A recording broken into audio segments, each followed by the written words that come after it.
Bonjour à toutes et à tous et bienvenue dans Agiliste, le podcast francophone de l'agilité où toutes les 2 semaines on vous partage nos conversations et réflexions autour des méthodes, des techniques et des outils. Je suis Julien Terret et comme toujours accompagné de Pierre Ferrand. Comment ça va, Pierre ? Ça va super, merci Julien. Les beaux jours reviennent donc on profite du beau temps. Ah, ouais, mais on parle pas, j'ai pris mes premiers coups de soleil le week-end dernier, juste à marcher dans la rue, quoi. Et donc aujourd'hui, nous ne sommes pas seuls, nous sommes accompagnés de André de Souza. Enchanté André, c'est cool de t'avoir dans Agiliste. Et merci de nous avoir passé un mail pour nous dire que tu avais des trucs intéressants à raconter. On est très heureux de t'accueillir. Bienvenue. Merci, bonjour Julien, bonjour Pierre, je suis extrêmement content d'être parmi vous et super content en effet que vous ayez accepté ma proposition. Mais avec plaisir, on est toujours curieux de découvrir des nouvelles choses et puis on est tous les deux extrêmement curieux en plus maintenant qu'on connaît un petit peu le programme. Donc aujourd'hui, tu vas nous parler d'une méthode pédagogique innovante basée sur l'agilité. Donc c'est music to my ears. Il nous en fallait pas plus. C'est ça, il nous en fallait pas plus. Il y a tous les buzzwords pour nous. Donc c'est bon, on est déjà hooked. Donc voilà, et ensuite on parlera évidemment on partagera quelques outils de l'invité. Mais déjà, présente-nous qui tu es, que fais-tu, quelle est ton œuvre. Yes, alors mon œuvre, je sais pas quand même pas, mais donc ouais, moi je m'appelle André de Souza. Ça fait 15 ans, un peu plus de 15 ans, 17 ans même, que je fais de l'informatique maintenant. Donc j'ai commencé en 2005 à faire de l'informatique et depuis à peu près 2010, je me suis spécialisé dans l'agilité. Donc qu'est-ce que je suis ? Je suis coach agile, j'ai envie de dire avant toute chose coach. J'étais Scrum Master bien sûr par le passé avant d'être coach. Mais ouais, je suis coach agile. À côté de ça, je donne beaucoup de formations et c'est ce qui va nous intéresser plus particulièrement aujourd'hui et notamment comment ça a pu évoluer de ce côté-là. Mais je donne pas mal de formations sur tout ce qui a trait à l'agilité, donc les classiques, Extreme Programming, Scrum, aussi un peu de Lean avec du Kanban ou du Lean Startup aussi, qui sont des sujets qui m'intéressent parce que j'ai eu aussi une startup en 2010. Donc sur les débuts de ma carrière, j'avais essayé de lancer une startup avec 2 de mes collègues de promo. Et c'est à partir de là où vraiment je me suis intéressé sérieusement à l'agilité et j'ai essayé de développer vraiment mes compétences là-dessus pendant ces 10 dernières années, en sachant que la formation, et c'est vraiment le sujet là pas le seul sujet qui me passionne, mais en tout cas un des sujets qui me passionne ces 5-6 dernières années, c'est vraiment la formation en agilité et l'utilisation de l'agilité pour apprendre en fait. Excellent. Donc peut-être pour introduire, donc qu'est-ce qui t'a emmené peut-être à te poser ces questions-là, à essayer de développer une nouvelle méthode, d'où est-ce que ça vient tout ça ? Alors ça part d'un constat, on va dire, ça part d'une problématique que j'ai pu rencontrer. Moi à la base je suis consultant, donc je suis coach, voilà, je donnais déjà des formations en entreprise. Donc j'ai travaillé dans différentes boîtes de consulting en France et je donnais de la formation professionnelle comme voilà, le truc un peu classique où voilà, apprendre Scrum, le Scrum Master, le Product Owner. C'est des choses qu'on faisait et que j'avais l'habitude et que je rodais déjà depuis quelques temps. Et en fait, je me suis fait contacter par mon ancienne école d'abord pour donner des cours d'agile très très basiques, très classiques, tu sais. T'es dans j'allais dire dans un amphi, mais c'est pas un amphi, mais tu vois, salle de classe un peu classique comme on pourrait les avoir au lycée. Et je voyais bien que il y avait un truc qui allait pas, quoi. En écoutant un peu parler les élèves, en échangeant avec eux à la pause café, je me rendais compte qu'il y avait un truc, ils étaient cassés, ils avaient perdu un peu de leur passion, alors qu'ils étaient en école d'info. Je veux dire, c'est le truc un peu, tu vois. Et puis c'était pas il y a 20 ans, et puis c'était pas hier, quoi. Je veux dire, c'était dans l'ère un peu. Je dirais la golden hour, ou je sais pas trop comment dire, mais tu vois, la belle phase de 2010 à 2020 où en gros c'était un Eldorado, quoi. On pouvait vraiment s'éclater. Et en fait, je me suis rendu compte que moi, quand je récupérais les élèves, généralement je donnais des cours plutôt en M1, F2 initialement, mais je voyais qu'ils étaient quand même cassés. Et en discutant après avec des plus jeunes, L3, L2, L1, donc première année après le bac, je me suis vite rendu compte que Et j'ai fait aussi quelques visites d'école, ce genre de choses au lycée et tout, pour donner envie aux jeunes de prendre le virage du numérique et du digital. Et je me suis rendu compte qu'en fait, pas d'ambition, parce que pas de passion. Pourquoi pas de passion? Parce que pas motivé. Pourquoi pas motivé? Parce que le système classique aujourd'hui français, sans même parler de l'enseignement supérieur, crée beaucoup de problèmes ou casser en tout cas des vocations ou des envies très vite.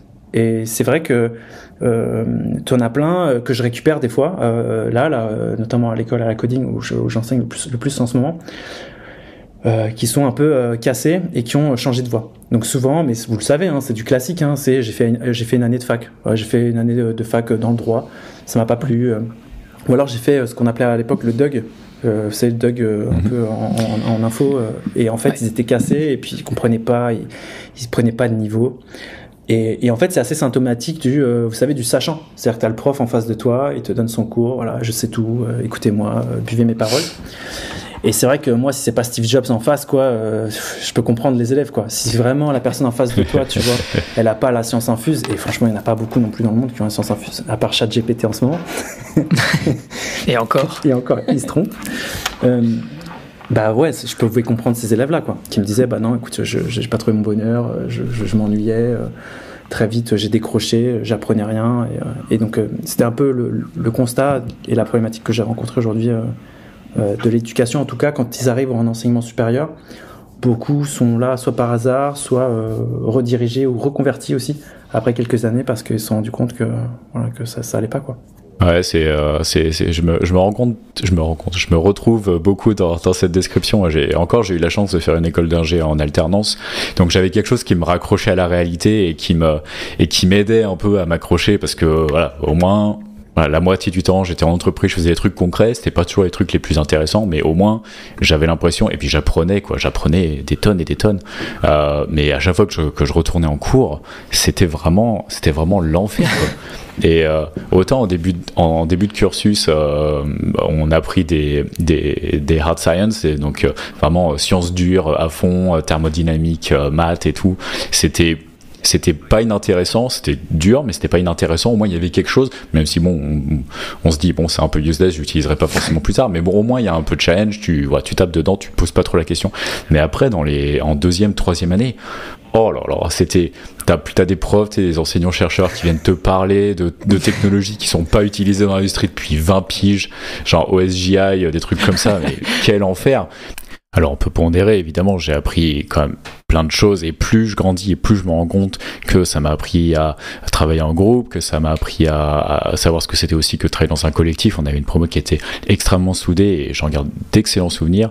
Il y a évidemment plein de cours qui sont quand même intéressants, on voit pas que les trucs vieillots, hein. Il y avait des trucs qui étaient très ancrés dans l'industrie, et je sais que il y a beaucoup de travail qui est fait derrière pour essayer de toujours actualiser les programmes et être au plus proche de ce qui se fait dans l'industrie de façon à pas être en retard, mais j'allais à l'école juste pour avoir le diplôme à la fin, pour enfin pouvoir faire ce que je veux derrière et monter ma boîte et un peu oublier tout ce que j'avais appris. Mais je me rends compte que ce qui me reste de l'école, c'est plus la rigueur, la discipline, ces choses-là. Quelques cours qui m'avaient bien marqué, en particulier mon cours sur les méthodes agiles et le refactoring qui m'avait marqué absolument. Donc il y a un ou deux profs ou intervenants qui vont vraiment me marquer, mais sinon le reste c'était juste t'attends que ça se passe, quoi.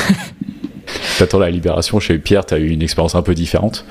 C'est même complètement différente. Mais alors, pour resituer, donc moi, je suis rentré au CESI, donc la partie EXAR, donc EXIA, qui est vraiment focus sur l'info. Et nous, c'était justement l'inverse. Ils avaient très vite compris qu'on venait parce qu'on avait une passion absolue pour l'informatique, mais que les sciences dures, bon, moi, le premier, ça me dérange pas parce que j'aime les sciences en général, mais c'était vraiment pas le cas de tout le monde. Je devais être un des exceptions, on était peut-être 10% à être pas contre les sciences dures, mais les autres en voulaient simplement pas. Et l'école l'avait très bien compris. En fait, on faisait le minimum demandé pour être dans les clous de la CTI, donc la commission d'éthique d'ingénieurs, pour répondre aux sciences dures qui sont demandées. Mais je crois que sur les 5 ans que j'ai fait dans l'école, parce que donc c'était en prépa intégrée, donc j'ai fait les 5 ans complètes, donc les 2 premières années, puis le cursus vraiment d'ingénieur, donc les 3 ans qui suivent. Et je crois que sur ces 5 ans, on a dû avoir grand maximum 2 mois dédiés aux sciences pures. Et encore à ce moment-là, c'était sous forme de projet uniquement. On n'avait vraiment pas de cours magistraux ni rien. C'était vraiment que à travers des projets. Et je reviendrai après sur la méthode de formation, nous donc du coup c'était PBL. Donc je vais évidemment attendre que André tu nous expliques plus en détail la tienne, mais j'ai énormément de questions puisque j'ai une approche qui a été vraiment différente et pour le coup au niveau du saisie ils ont été pionniers là-dessus à tel point qu'aujourd'hui la CTI recommande d'intégrer justement des principes de PBL puisqu'ils ont vu l'intérêt et les bénéfices et surtout les retours de cette méthodologie. Donc j'en reparlerai plus en détail après, mais je vais laisser la place à André avant. Top. Mais en tout cas je comprends tout à fait et surtout le point de vue que j'avais, donc on était très proche de l'université de Rouen et c'est pour le coup j'avais justement ces gars-là qu'on croisait au au hackathon, ou alors qu'on croisait parfois en stage et on voyait un gouffre entre eux où nous on était des passionnés et on adorait ce qu'on faisait et ça nous gênait pas de retourner à l'école, et eux qui en fait s'accrochaient au stage, ils étaient à 3000% dedans parce qu'ils me disaient le moment où je retourne à l'école je sais que je vais recommencer en fait à me faire un peu chier quoi, et d'avoir qu'une hâte c'est de retourner en stage pour faire ce que j'aime, ce qui est du développement informatique et résoudre des problèmes par des solutions technologiques quoi. Et c'est vrai que c'était assez triste de les entendre dire ça quand nous on retournait à l'école, on était super contents quoi.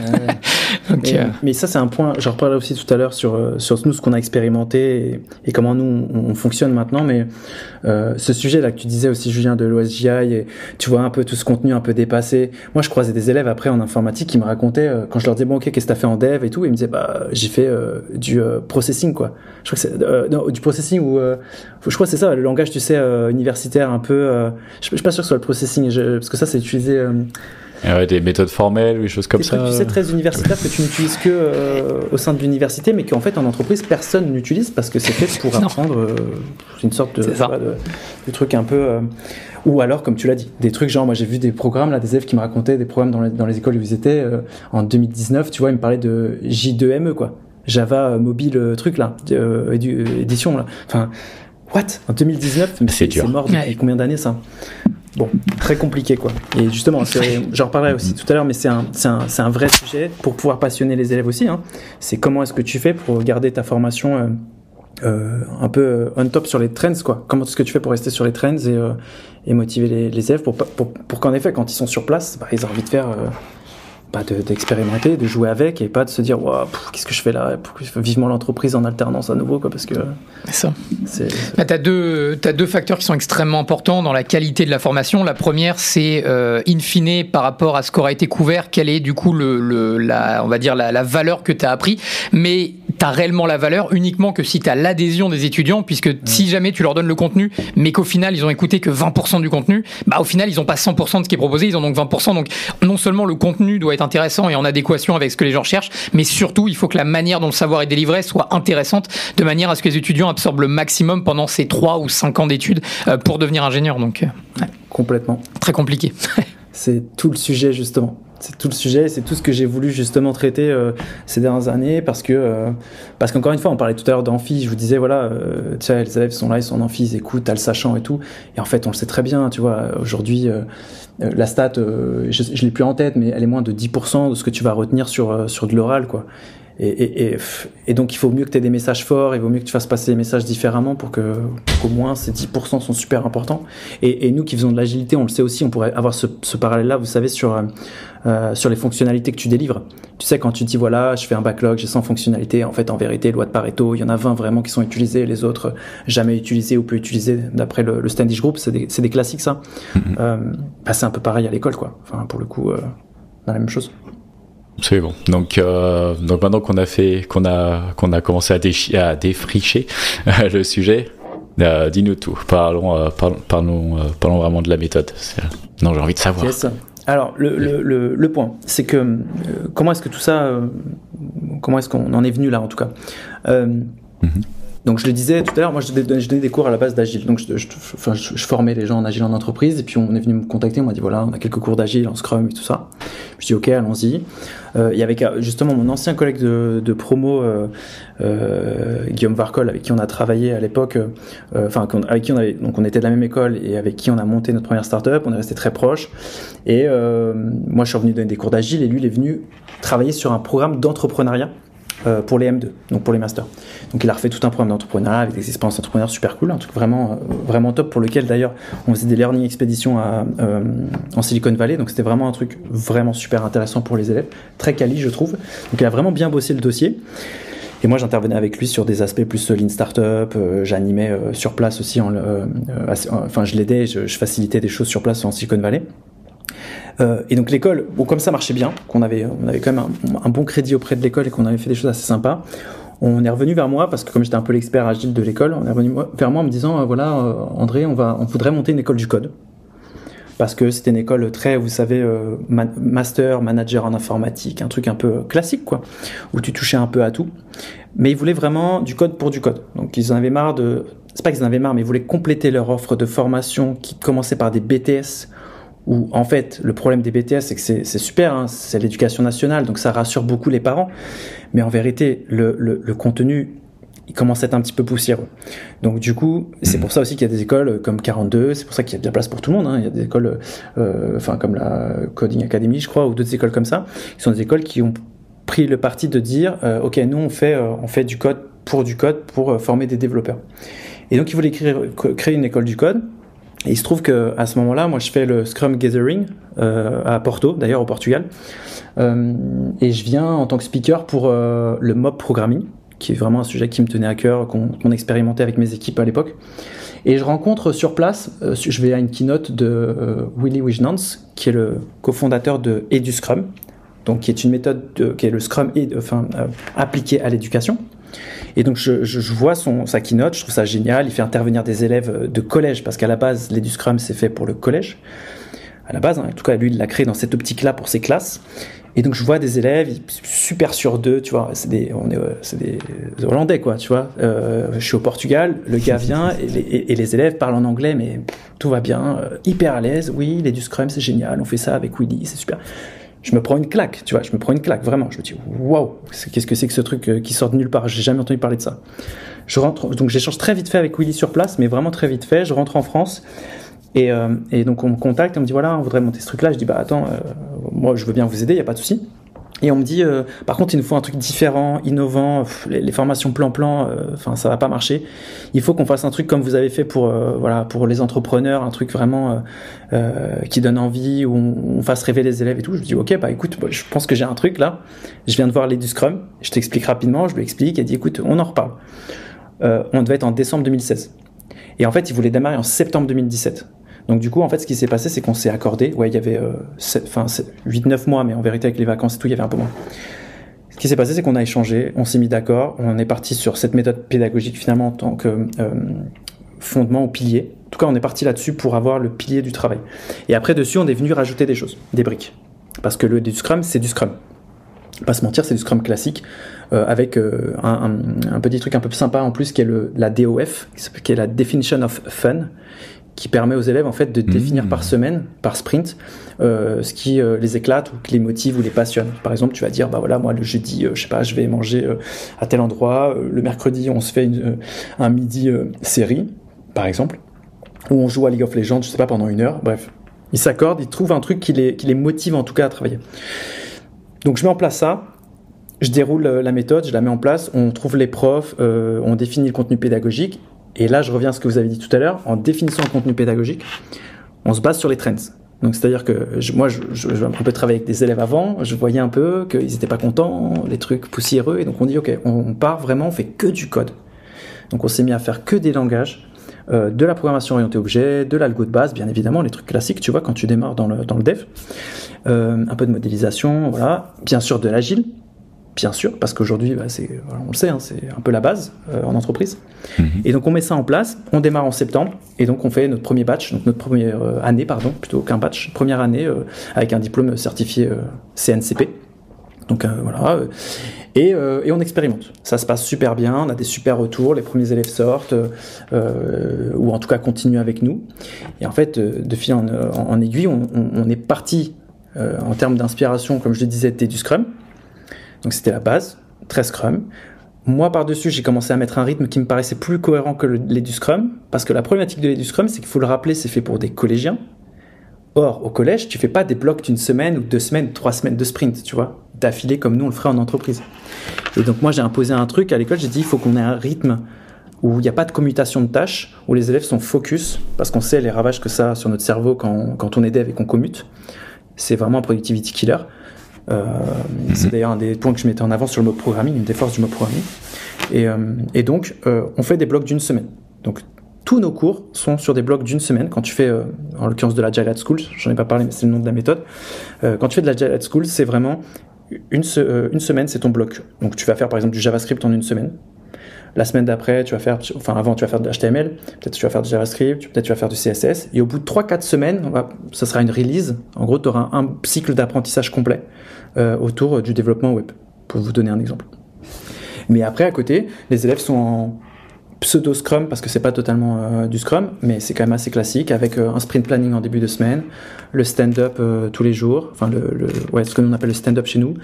Ils ont un board, ils présentent le vendredi, ils font une revue de sprint à leur PO pour le coup, qui ensuite a évolué parce que encore une fois, il y avait des choses qui m'allaient pas dans les du scrum, mais j'ai mis quelques années à le comprendre. En fait, en regardant les élèves évoluer, j'avais beaucoup ce rôle un peu d'analyse ou de travail, d'introspection, de rétrospective avec tout le monde. Et je voyais bien que le PO, ça marchait pas trop comme terme. Donc, on a fait évoluer ça vers le mentor, en fait. Donc, les profs sont des mentors qui sont là pour coacher, aider, accompagner, supporter les élèves.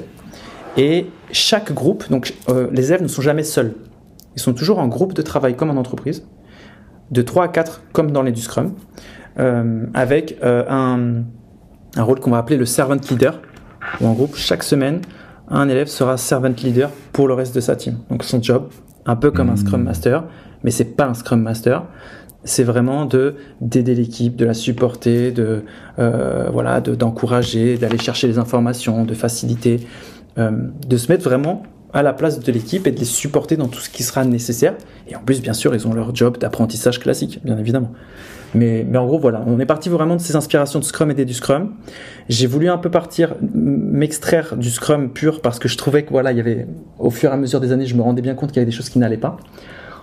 Mais on a gardé quand même les fondamentaux du Scrum avec la rétrospective dont je vais pas parler juste avant, mais rétrospective, stand-up, sprint planning. Et on s'est un peu extrait aussi des rôles que je trouvais pas assez cohérents, on va dire, dans le monde de l'éducation. Donc on est sorti de ça et on a essayé de mettre un cadre vraiment méthodologique avec une semaine plutôt que je fais une journée de ci, je fais une autre journée de ça, parce que là du coup ça devenait très compliqué en enseignement supérieur. Hyper intéressant, ça doit bien te parler, Pierre. Je regardais mes notes de mon séminaire militaire avec AT, parce qu'il y a un truc qui me revenait un peu dans la tête, c'est qu'on avait l'idée de l'élève du jour. Et chaque jour t'as l'élève du jour, c'est un truc qui est pris de l'armée, où du coup t'es un peu le leader de la classe, c'est toi qui dois organiser les trucs. Et ça, c'est un truc que je regrette de pas avoir eu à l'école, dans aucune de mes formations. Et c'est vrai que c'est rien que ça, c'est intéressant, je trouve. Mais bon, bref, je laisse la parole à Pierre, ça doit te parler beaucoup plus que moi, tout ça. Non, énormément. Ce qui est intéressant, c'est qu'il y a énormément de similitudes avec PBL. Donc, j'ai aussi quelques questions, mais je vais déjà donner les points communs. Donc, pareil, dans PBL, on est sur des unités de travail. Donc, on fait pas le matin du CSS, l'après-midi de l'algo, le lendemain de la communication entreprise et l'après-midi, j'en sais rien, de la planification de projet. On garde justement des unités. Donc, nous, c'était généralement de 2 à 3 semaines. Mais c'est exactement la même logique. C'est-à-dire, on commence par exemple avec du C, ensuite on fait de l'HTML, ensuite on fait du CSS, ensuite on fait du JavaScript, et donc c'est la première question que j'ai. En fait, on avait donc ces unités, donc par exemple on va dire que le web développement chez nous ça prendra 2 mois, avec justement donc d'abord séquence par séquence, et au bout des 2 mois en fait, pour consolider tous ces acquis on va dire unitaires, on les rassemblait dans un projet. Donc c'est à dire qu'on avait à peu près la même logique.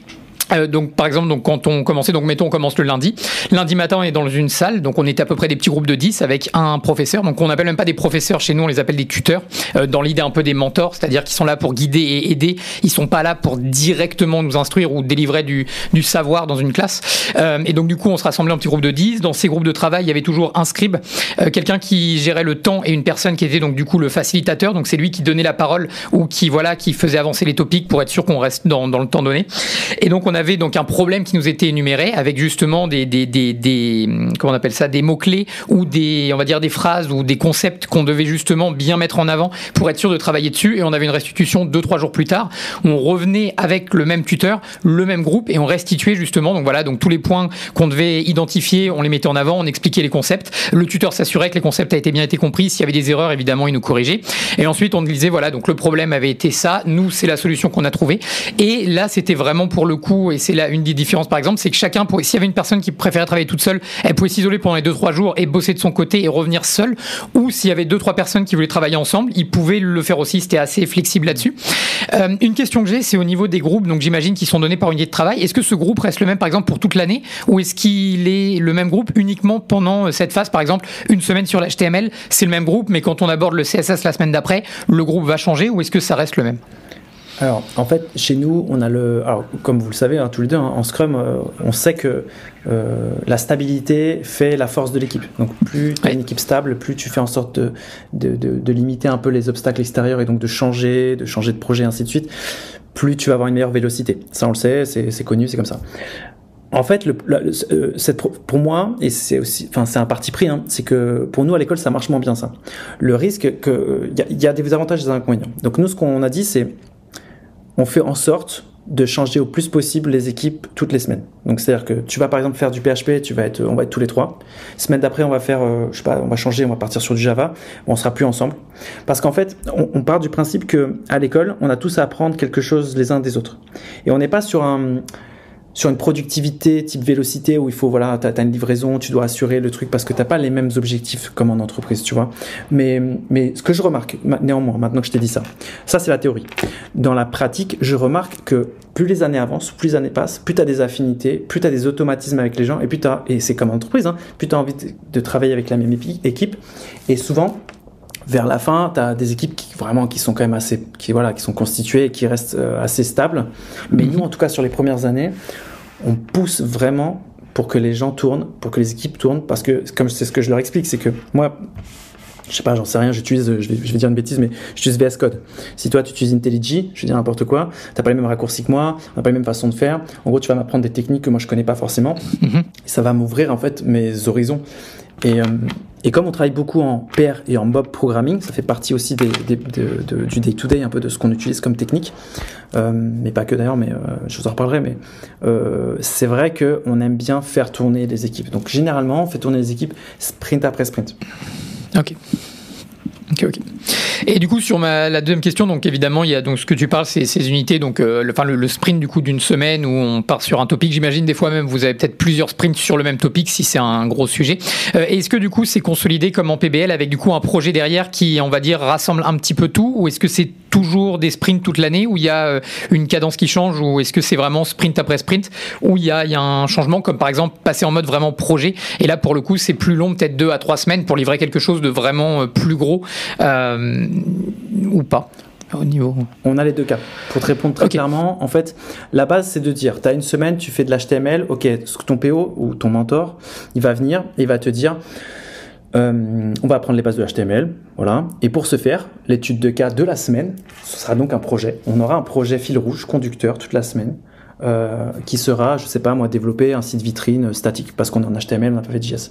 Si je prends, si par exemple on est dans une semaine où on va faire quelque chose d'un peu plus poussé, dynamique ou je ne sais quoi, je sais pas, PHP ou autre, ça va être pareil. Ton mentor va arriver, va te dire voilà, mais je pourrais peut-être plutôt prendre mon exemple. Par exemple, si moi je suis plutôt mentor sur tout ce qui est agile.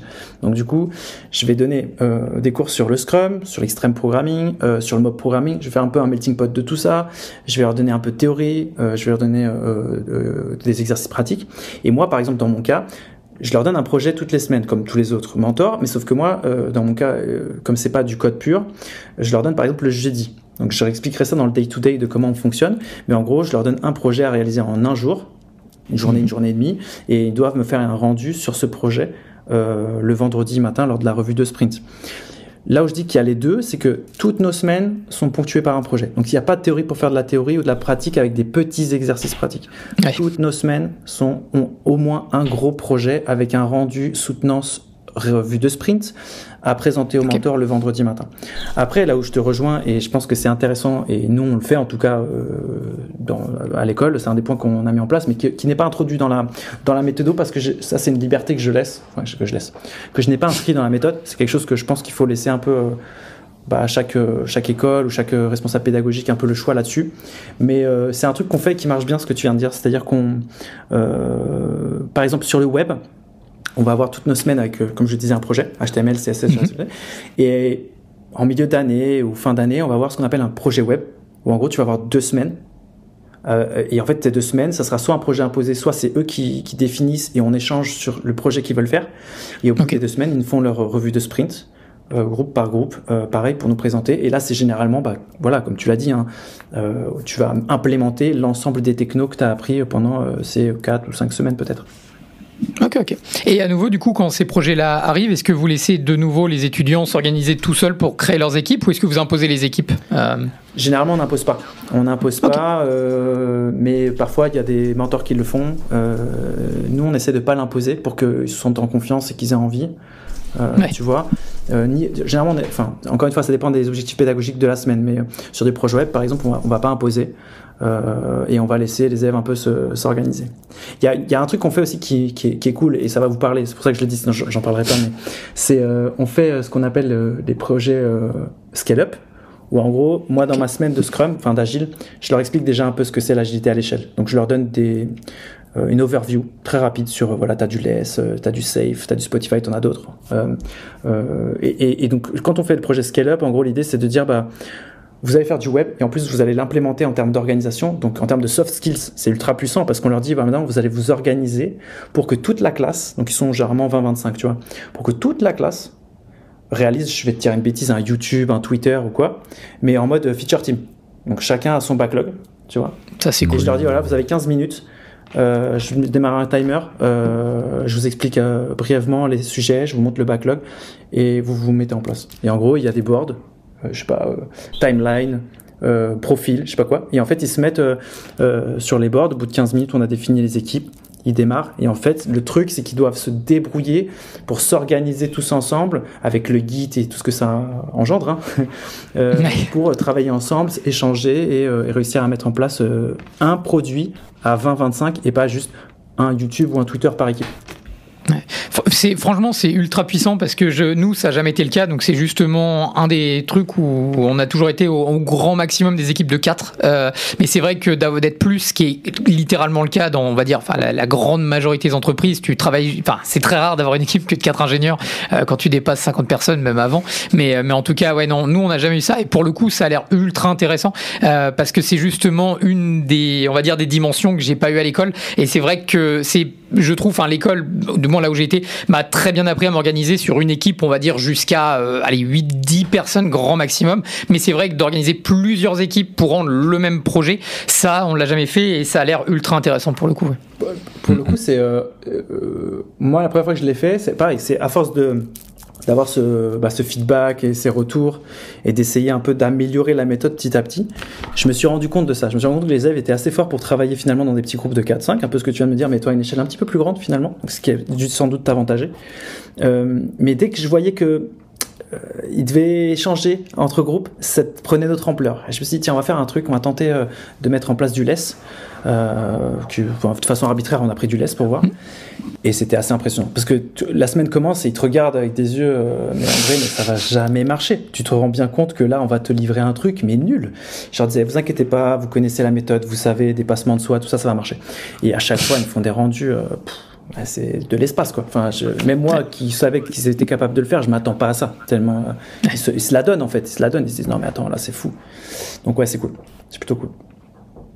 Et du coup, de ce que je comprends aussi dans l'esprit, il y a vraiment cette idée de toute façon, on va débriefer à la fin. Donc si ça marche bien. Ça marche bien, mais si ça marche pas, on va pouvoir débriefer et voir ce qui a pas marché, et du coup on va toujours apprendre quelque chose de cette expérience. Donc j'ai l'impression que c'est une méthode qui est un peu moins punitive aussi que la méthode un peu plus brutale de évaluation individuelle. Et c'est un peu une question que j'ai, c'est comment ça se passe ces évaluations. Est-ce que les élèves sont juste évalués sur les rendus en fin de sprint? Est-ce qu'ils sont évalués aussi sur leur comportement ou ce qu'ils vont apporter dans l'équipe? Est-ce qu'on évalue les soft skills ou que le rendu? Comment ça se passe? Alors nous on évalue sur deux éléments. On a une note de groupe, forcément, puisque je leur dis vous êtes tout le temps en groupe, donc tu as la note de groupe. Et pour moi elle est hyper importante parce qu'aujourd'hui en entreprise, et c'est aussi dans une de nos valeurs, c'est de dire soit on réussit tous ensemble, soit on échoue tous ensemble. Et ça va avec prendre soin des autres et ainsi de suite, et voilà, et le bien-être de l'équipe et tout. C'est des valeurs qui nous sont chères, normalement à nous agilistes. Enfin, la plupart des agilistes que j'ai rencontrés, c'était un truc qui était super important, tu vois, le bien-être de l'équipe et ainsi de suite. Et donc on évalue vraiment le groupe parce qu'on considère que le groupe, c'est vraiment le truc qui doit passer avant tout. Mais tu es à l'école. Donc, il y a un moment donné, tu as ta note de groupe. Donc, tu peux très bien avoir, je sais pas, un 15 ou 16 parce que le groupe a surperformé, était très fort, ils ont bien présenté, le code il est plutôt clean et tout, il n'y a pas de problème. Mais par contre, tu peux très bien avoir une super note de groupe, mais en individuel, pour les raisons notamment, mais pas que tu viens d'évoquer, Julien, c'est-à-dire que est-ce que tu étais présent, est-ce que tu as supporté la team, est-ce que tu as fait plus que ce qui était prévu, est-ce que tu as une bonne attitude à essayer de relancer, chercher des obstacles, faire attention à la méthode, notamment si tu es servant leader, on t'attend aussi là-dessus. Évidemment. Tu vois, nous on est dans une école, enfin, c'est pas un secret, c'est un secret pour personne, hein, dans une école d'informatique, t'as tes postes. Donc tu sais très bien qu'à un moment donné, si tu t'ennuies, bah, tu vas finir par aller sur YouTube ou jouer. Bien sûr. Donc ça, c'est à l'attention des mentors. On leur dit, on les brief, on leur dit voilà, vous dans vos évals individuels, vous devez prendre en compte, vous devez aussi les interroger techniquement de façon un peu individuelle lors des revues de sprint. Mais vous y avez aussi tout le support et tout l'accompagnement toute la semaine où vous devez voir l'attitude de l'élève. Est-ce que c'est une attitude plutôt inclusive, bienveillante, d'échange, de travail avec la team, ou est-ce que c'est plutôt quelqu'un qui a voulu se mettre en retrait, travailler dans son coin, pas échanger, pas communiquer, voire pire, jouer. Enfin, tu vois, on essaie vraiment de chercher les gens qui se cachent derrière le groupe. Donc on a vraiment les deux, parce que tu peux pas, à un moment donné, tu es obligé de passer par là si tu veux réussir à évaluer un peu plus finement les compétences de quelqu'un d'un point de vue hard skills, pour le coup. Ok. Et donc, à nouveau, je continue à faire mon analyse avec PBL. Donc, vous avez pas, par exemple, donc parce que nous, donc tous les jeudis matin, c'est, on va dire, c'est pas limite, c'était une cérémonie pour nous à ce niveau-là, puisque c'était cyclique tous les jeudis. On avait en fait une demi-heure en amphi, tous et toutes les cinq promos. On allait en amphi, en fait, on avait directement sur notre ONT, donc notre environnement numérique, on avait en fait littéralement une interrogation. Souvent, c'était donc QCM, jusqu'à 30 questions en une demi-heure, et c'était boum boum boum, vraiment restitution de connaissances vraiment bête et méchante, mais c'était du coup un des points pour du coup les évaluations individuelles. Et à nouveau, quand on restituait les projets, alors pas justement, c'est là où c'est aussi intéressant, c'est qu'en fait on n'avait pas d'évaluation sur les unités de travail, et en fait ce qui servait d'utilisation, c'était le projet.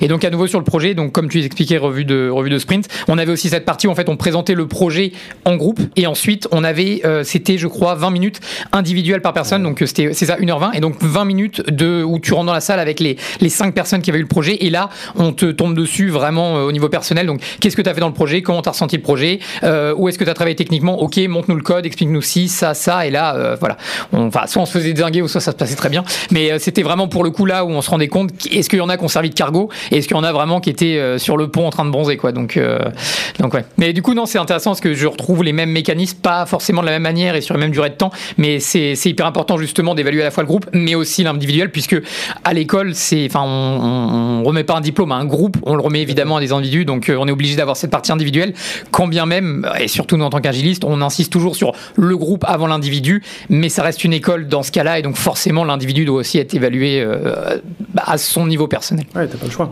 Au final, pour faire un bon groupe, il faut des bons individus. Complètement d'accord. Et c'est aussi pour ça, donc je le disais, qu'on a cette double notation. Mais après, parfois aussi, on les appelle pas des checkpoints, mais en gros, on a des évaluations un peu certifiantes par rapport au diplôme aussi. C'est quelque chose, c'est une obligation. Évidemment. Par rapport au diplôme. Mais là, encore une fois, c'est pas un truc qui est lié à la méthode, qui est plutôt lié à l'école ou aux écoles, où en gros, selon ton diplôme, tu vas devoir certifier par des épreuves seul, quoi. Donc je sais pas, tu vas faire du SQL, tu vas faire, j'en sais rien, un projet en code, parce que à un moment donné, tu dois certifier de niveau individuel. Donc, mais ça, encore une fois, c'est pas propre à la méthode, c'est un peu chaque école fait comme elle veut. Moi, initialement, un des trucs que j'avais en tête et qu'on a finalement pas implémenté, mais en fait, si, mais différemment, c'était des dojos. Vous savez un peu le principe de dojo, ouais. En gros, par exemple, les jeudis, c'était soit études de cas, soit dojo, soit justement QCM ou quoi. Finalement, on a un peu changé de fusil d'épaule et on a fait ça un peu différemment, mais c'était dans mon souhait initial, en l'occurrence. Ok, cool. Est-ce qu'il y a d'autres choses que tu voulais nous partager sur la méthode? Je peux peut-être. On a encore un peu de temps. Ouais, je peux peut-être vous donner 2-3 infos sur après comment il y a le day-to-day, comment est-ce qu'on fonctionne un peu au jour le jour, et nos principes et valeurs. Peut-être que déjà sur les principes et valeurs, peut-être déjà pour que vous voyez un peu où est-ce qu'on essaie d'emmener aussi les élèves.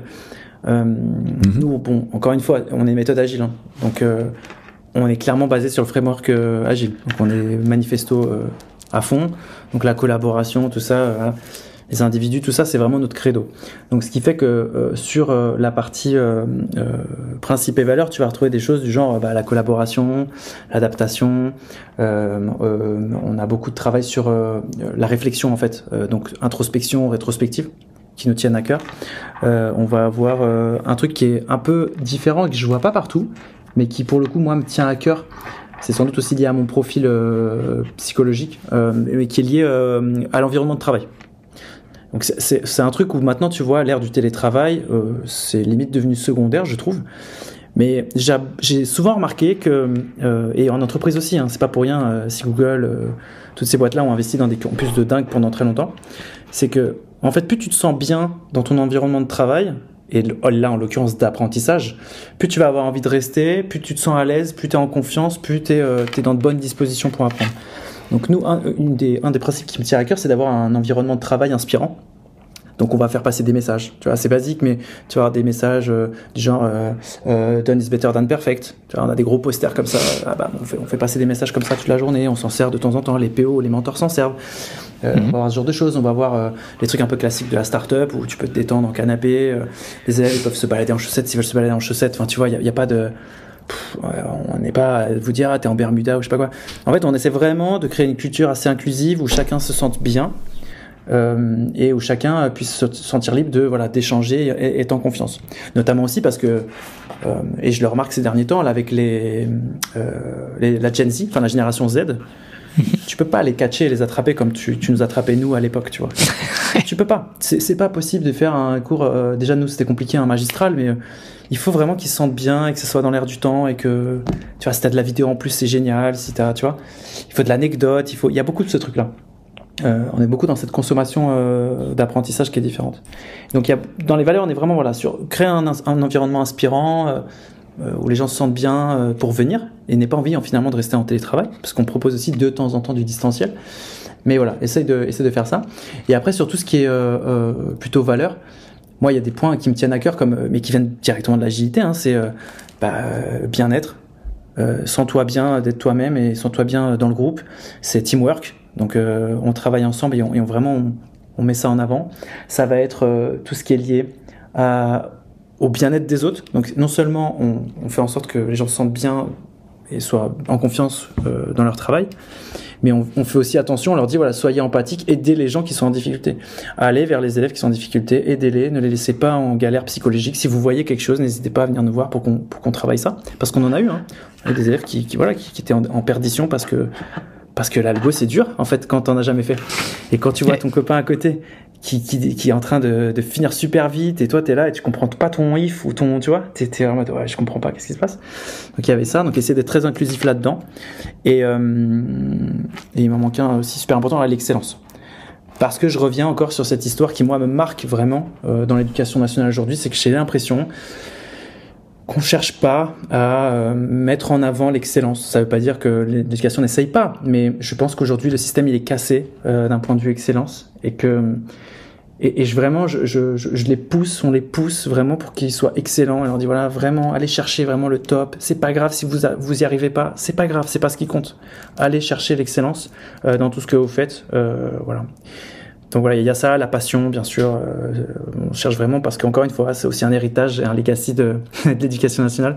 Faire en sorte que soyez passionnés par ce que vous faites et vous serez motivés, quoi.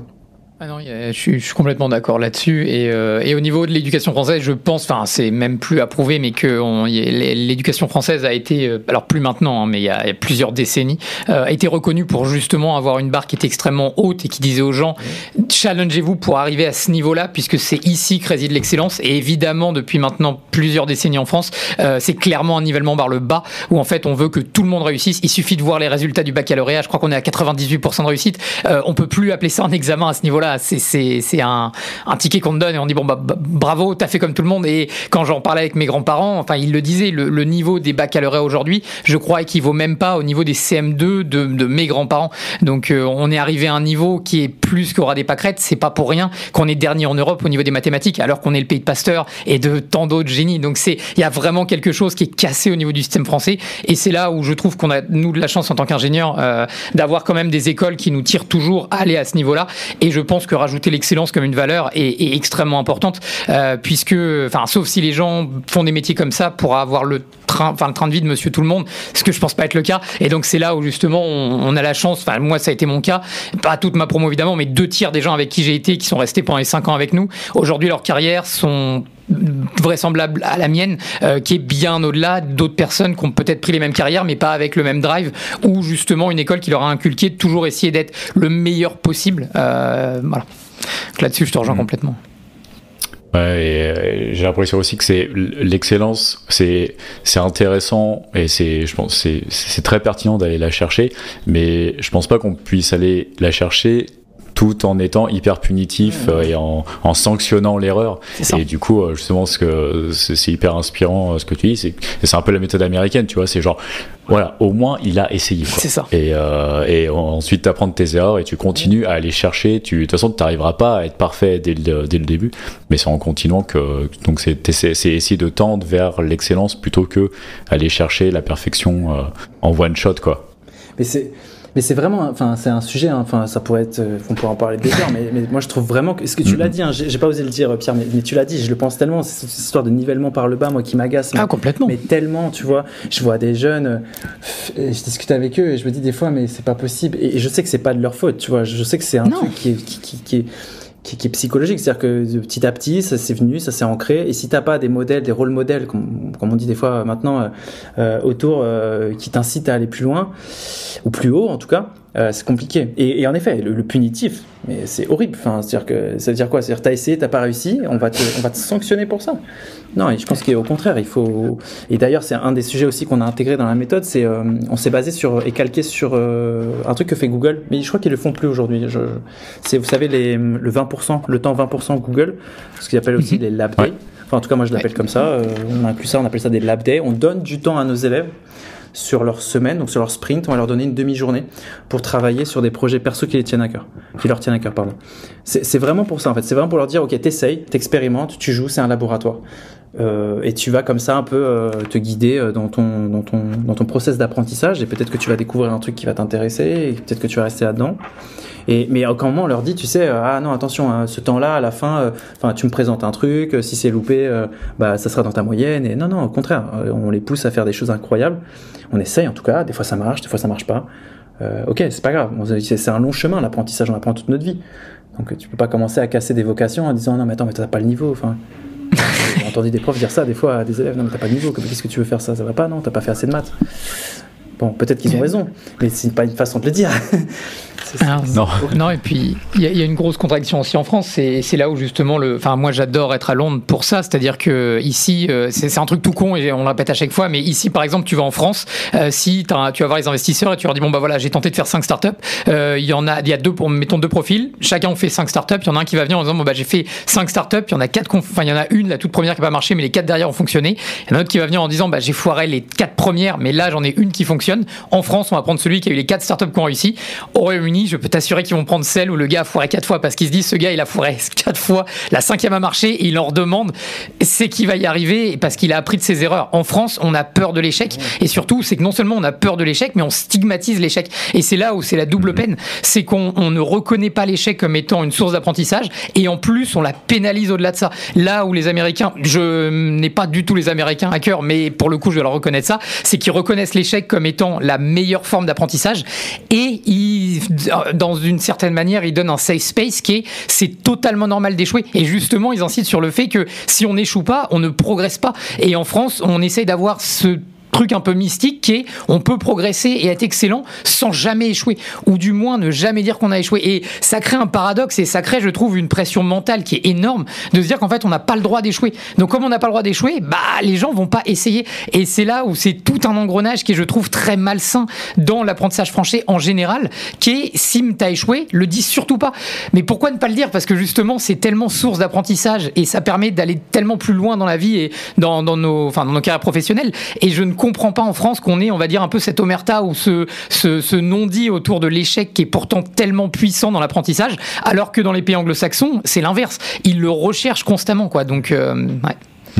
Et ça crée une spirale parce qu'en plus, si personne ne dit qu'il a échoué, on a tous tendance à inférer que les autres, s'ils en sont là, c'est qu'ils sont parfaits. Moi, je passe mon temps en podcast à dire aux gens, ah ouais, moi j'ai une méthode pour faire comme si, je fais comme si, je fais comme ça. Et en fait, on a tendance à penser que je suis quelqu'un de super discipliné et tout, que je réussis tout et tout. Mais non, mais j'échoue tous les jours, tu vois. Un petit peu, mais j'échoue tous les jours. Et c'est cool, c'est ça qui est bien, quoi. C'est à chaque fois que t'échoues, c'est trop bien. Et je dis ça à mes équipes tout le temps. J'ai fait 2 débriefs cette semaine avec mes équipes et à chaque fois on avait beaucoup de choses à débriefer, tu vois. C'est une jeune équipe avec laquelle je travaille, on vient juste de la former, donc évidemment on fait plein de trucs pourris, mais à chaque fois ils sont un petit peu down en débrief, ah ouais non, et je leur dis mais c'est des super bonnes nouvelles, quoi. C'est voilà, là on va commencer à parler, quoi. Il y a des lessons learned, on va pouvoir commencer à itérer et c'est trop bien, quoi. Je préfère qu'on trouve ces problèmes là maintenant que dans 3 mois quand on sera vraiment sur des projets hyper capitaux et que les deadlines vont se rapprocher, quoi. Et de toute façon, les pires problèmes, c'est ceux dont soit tu n'es pas au courant ou ceux dont personne n'ose parler. Et ceux-là, c'est les pires, puisqu'ils sont là, tout le monde le sait, mais personne n'en parle. Et à un moment, ça a pété. Donc, donc tu nous disais que t'as commencé à expérimenter avec cette méthode. Comment ça se passe? Est-ce que c'est implémenté dans une école, dans plusieurs écoles? Comment tu vois les choses avancer? Alors actuellement, donc comme je le disais, moi, je l'ai expérimenté dans une école de code. On a sorti, donc là ça fait 6 ans, c'est la 6e année là qu'on l'expérimente quand même, donc on commence à avoir un peu de vécu, d'élèves qui sont en place. Alors, il faut savoir que l'école aussi est quasiment totalement en alternance, pas totalement mais quasiment. Il y a aussi des temps pleins, mais pour la première et deuxième année parfois, mais après ils sont tous en alternance. Donc ça aide aussi, hein, on va pas se mentir. Hein. Ton intro, Julien, là-dessus, c'est clairement ça, on le sait, hein, c'est la puissance que ça. Donc c'est une bonne, je trouve que c'est un bon mix de ce côté-là. Mais ça veut pas dire que sur les temps pleins que j'ai, tu vois, ils apprennent pas, enfin que ça marche pas pour eux, la méthode, au contraire. Donc aujourd'hui, on a expérimenté dans une école qui s'appelle donc la Coding Factory, qui est une école de la Chambre de commerce de Paris, et c'est là où c'est cool, comme au même titre que HEC, l'ESSEC ou le SCP. Donc en fait, on a déjà on a un certain réseau intéressant où éventuellement on pourrait ouvrir chez eux peut-être plus tard un jour. Mais c'est pas à l'ordre du jour, mais peut-être. Aujourd'hui, ça marche. On l'a éprouvé. Là, en ce moment, je fais un research paper, justement. J'essaie de faire un mémoire de recherche pour donner du grain à moudre, en fait, à prouver un peu finalement ce que je suis en train de dire et pas juste, ah, ok, André, il nous vend son truc, mais en fait, est-ce que ça marche vraiment? Donc là, je suis en train de publier ça avec, des données un peu plus, je dirais, scientifiques là-dessus. Et à côté de ça, on est en discussion avec 2 écoles. Donc je suis en discussion avec une école d'ingé de Dakar. Alors j'ai oublié son nom, je l'ai plus en tête parce que c'est un des profs que j'ai côtoyé qui est parti là-bas et qui voulait expérimenter un peu plus loin là-bas. Maintenant qu'il est arrivé sur place, il m'a dit écoute, ça serait pas mal si on expérimentait ça ici. Et je suis aussi en discussion avec un prof en enseignement secondaire, donc là en lycée pro en Nouvelle-Calédonie qui souhaiterait aussi aller dans ce sens-là. Lui, il fait un petit peu du Scrum aussi, donc il me connaissait par rapport à du Scrum à la base. On a continué d'échanger, il est venu nous voir, il a vu comment ça fonctionnait à Jalad School à la coding, et il s'est dit ok, là je pense qu'il y a un truc, on va essayer d'avancer. Donc là je pense on va pas trop tarder, je l'espère en tout cas, à démarrer des pilotes avec eux. On verra après. Moi, j'ai en tête aussi de mettre en place, je m'interdis pas en tout cas, de mettre en place de mon côté des bootcamps sur des versions, donc sur des périodes plus courtes que 1 an ou 2 ans, ou 3 ans même sur des diplômes CNCP, faire des formations plus courtes, de peut-être 2 mois, 8 semaines, dans lesquelles on ferait des bootcamps de code, des bootcamps produits, des bootcamps startup, dans lesquels je vais essayer de continuer d'expérimenter, d'appliquer la méthode de cette forme-là. Bon, je pense que si j'étais à ta place, en tout cas Nouvelle-Calédonie, j'assisterais moi-même au pilote, je resterais quelques semaines histoire d'être sûr que tout se passe bien, tout se mette bien en place. Mais non, c'est carrément cool qu'il y ait de la traction comme ça. Et du coup, toi, ton but, c'est quoi? C'est de continuer du coup à développer cette méthode? Parce que j'aime beaucoup aussi le fait que tu dis ça fait 6 ans et tu dis on expérimente toujours. C'est même la manière dont tu le dis. On sent que tu es toujours demandeur du coup de feedback et de voir comment ça avance. Mais du coup, à terme, ce serait quoi ton idéal? C'est que du coup, ce soit une méthode qui du coup se démocratise dans l'éducation. C'est justement ce qui est intéressant, c'est que justement tu dis c'est pas forcément que pour le supérieur, avec justement du secondaire, avec des lycées ou même peut-être des collèges, comme tu disais plus tôt quand tu as été à Lisbonne avec l'école hollandaise qui eux du coup appliquaient alors pas ta méthode mais une certaine manière même juste démarrant au collège et du coup évidemment dans le supérieur et dans même le secondaire et ensuite supérieur. C'est quoi du coup le futur que tu vois pour ta méthodologie? Alors dans l'idéal, en effet, l'idée c'est de continuer d'expérimenter parce que là je considère pas, je pense que là on est arrivé à une bonne maturité sur une V1 pour parler un peu en mode informaticien, mais je pense que là on est sur une bonne V1 où en gros on s'est éprouvé, ça marche, j'ai des retours assez dithyrambiques de mes élèves, mais après voilà, c'est toujours pareil. Il y a ce truc un peu de la vanité, c'est-à-dire qu'ils me connaissent, ils ont expérimenté des choses. Maintenant, j'aimerais sortir de ça. J'aimerais vraiment expérimenter à l'extérieur de ce mode-là, voir comment ça fonctionne, comme je disais avec ces pilotes-là. Mais le futur, ce que j'aimerais et ce que j'ai en tête, et j'avais déjà été approché il y a peut-être 2 ou 3 ans, juste avant le Covid ou juste après le Covid, je sais plus, par quelqu'un qui voulait porter une sorte de mission parlementaire pour dire voilà les méthodes un peu pédagogiques, un peu innovantes. Et donc du coup, il m'avait un peu topé comme quelqu'un qui porte. À l'époque, je parlais pas d'Agile at School, je parlais plutôt du Scrum, mais ça fait quelques années, donc c'est pour ça que je dis, c'était peut-être 2019. Et il m'avait topé là-dessus, il m'a dit écoute, est-ce que tu veux travailler avec nous là-dessus, et en fait j'étais hyper chargé par tout ce qu'on faisait, et j'avais dit pourquoi pas, mais voilà, on va voir, et je sais pas trop où ça en est, mais il avait identifié 5-6 méthodes qu'il voulait comme ça pousser et qui voulait un peu porter, en tout cas au niveau éducation nationale. Moi c'est clair que j'adorerais qu'on puisse commencer à expérimenter ce type de méthodo qui pour moi me semble très approprié aussi au secondaire, clairement. D'accord. Je vois et j'ai vu ce que donnaient les du Scrum aux Pays-Bas. Je pense vraiment que et je sais qu'il y a des profs en France au collège qui le font, hein. Il y a des profs de français sur Twitter, vous pouvez suivre, il y a quelques personnes, je pense notamment à Christian Den Hartig qui est un prof de français incroyable qui expérimente et du Scrum avec d'autres choses en plus, il fait du biomimétisme, il fait plein de choses assez dingues à son niveau pour un prof de français. Je trouve ça fou, il doit être vu comme un ovni dans l'école, c'est complètement dingue.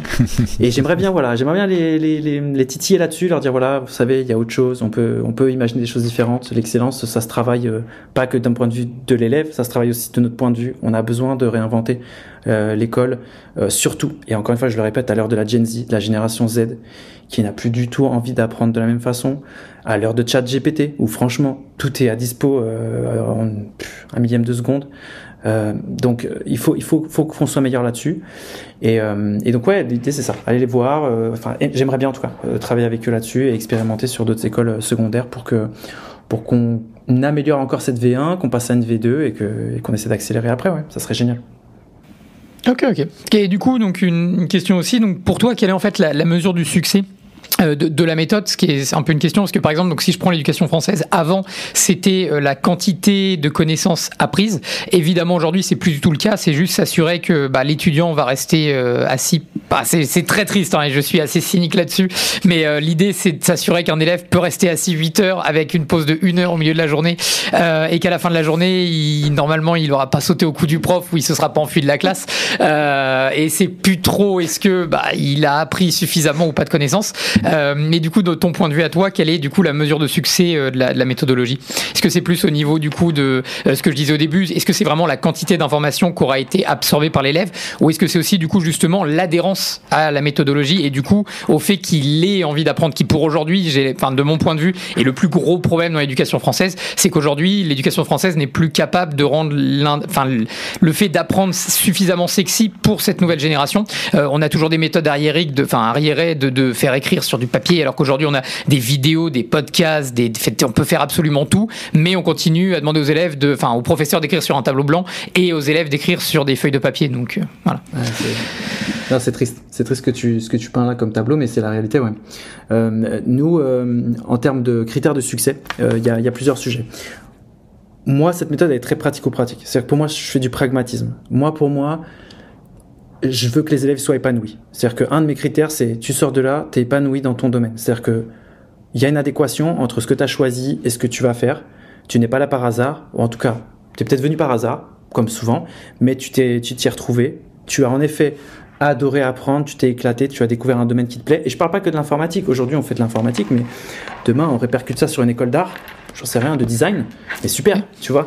Le but, c'est pas, c'est que tu sortes de là, que tu aies envie de créer, de faire de l'art, de créer, vraiment d'exceller dans ton art finalement. Et donc, il y a vraiment cet épanouissement, déjà. J'aime voir les élèves qui ont l'œil qui pétille, qui sortent de là, qui sont super contents et qui se disent « Non, mais c'est génial, j'ai bossé jusqu'à 3h du matin. » On leur demande rien, tu vois. C'est eux qui le font. Moi, je dis pas « Tu bosses jusqu'à 3h du matin, demain, je te mets un 2. » Mais pas du tout. C'est juste qu'en fait, ils sont tellement passionnés, ils aiment tellement ce qu'ils font, qu'ils vont aller au bout du truc, quoi. Et ils se disent que s'ils rendent pas un truc quali, mais c'est la fin du monde, tu vois. J'en ai des fois en soutenance, ils sont dégoûtés. Je dis mais vous êtes malade quoi. Vous avez vu le truc incroyable que vous venez de me faire. Vous êtes des premières années, on se détend, hein, tu vois. Donc moi il y a beaucoup cet épanouissement et bien sûr une vraie mesure très critique, très pragmatique, c'est le taux d'insertion professionnelle derrière. C'est-à-dire que si derrière ils font genre un entretien et ils sont pris tout de suite, où est-ce ils arrivent à bosser dans le domaine qu'ils veulent. Où est-ce qu'ils arrivent à bosser pour la boîte qu'ils veulent? Est-ce que ils sont bien payés? Est-ce que tout ça en fait je l'analyse ou en tout cas j'essaie d'analyser avec les alumni pour voir vraiment où est-ce qu'ils vont, ce qu'ils font, s'ils ont des difficultés ou pas. Et heureusement, en tout cas, ça, je sais pas si c'est pas que la méthode, hein, parce que la méthode, c'est qu'une chose, c'est qu'un élément. Mais en tout cas, ils arrivent à sortir avec des très très bons salaires. Ils ont un niveau. Généralement, je dis ça. Je vais pas citer d'école parce que je veux pas, voilà. Mais généralement, je dis que mes élèves de 3e année ont un meilleur niveau que généralement des bacs plus 5. C'est-à-dire qu'ils ont vraiment réussi, quand tu as démarré en première année, hein, parce qu'ils ont vraiment réussi à accumuler un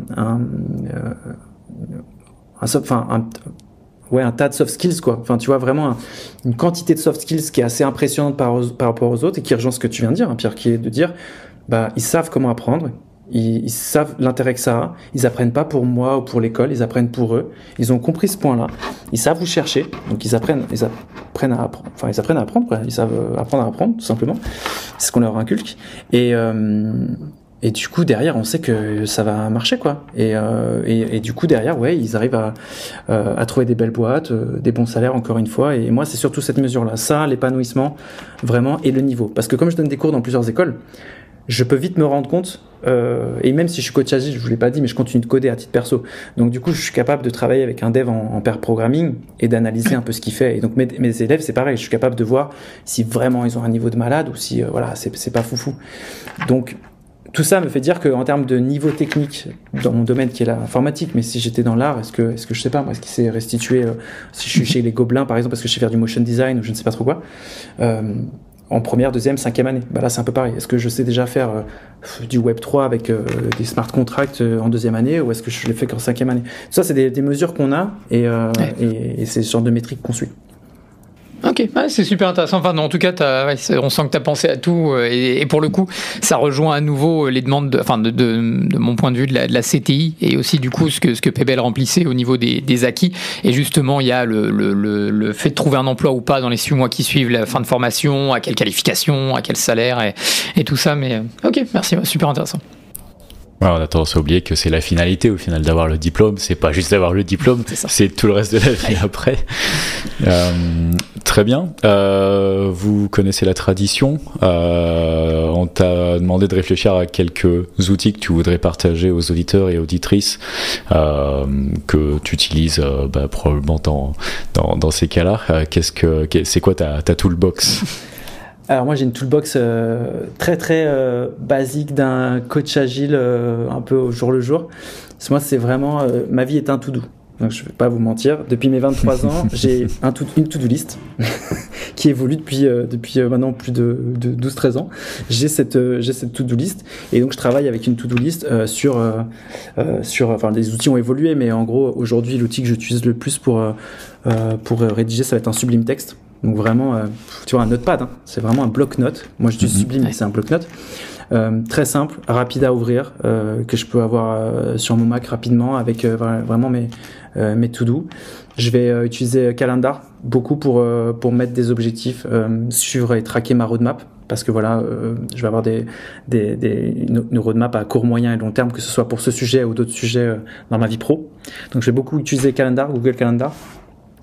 Comment dirais-je, Sublime pour toute la partie un peu suivi de to-do list en mode très rapide. J'avais testé des trucs comme tout le monde, hein, vous savez, les outils de to-do list super jolis, super fancy, mais en fait ouais, tu finis par pas trop les utiliser ou mal, et puis en fait c'est pas synchro, je sais pas quoi, et en fait t'as pas les trucs sous ta main. Donc en fait Calendar, Sublime, c'est parti quoi, tu te fais ton truc. Et après un outil que j'aime bien, qui est pas un bon outil agile je trouve, mais qui en tout cas est un bon outil de suivi et d'avancement de projet, c'est Trello, qui est un Kanban, hein. Enfin voilà. Et donc j'aime bien Trello pour les projets un peu plus poussés pro. Je veux dire à titre perso, hein, je veux dire pas au niveau boulot entreprise, je vais utiliser du Jira comme la plupart des coachs agiles, mais souvent c'est ce qu'on va voir en tout cas. Mais moi j'aime bien Trello parce que ça simplifie beaucoup les choses, tu vas vite aussi. En gros, tous les outils de productivité simples à prendre en main qui me permettent d'aller vite. Ouais, exactement, des outils très très versatiles, je trouve. Finalement, moi c'est un peu pareil, j'utilise mon bullet journal beaucoup, et vraiment en version, alors je l'ai sur l'iPad, mais c'est quand même au stylo quoi.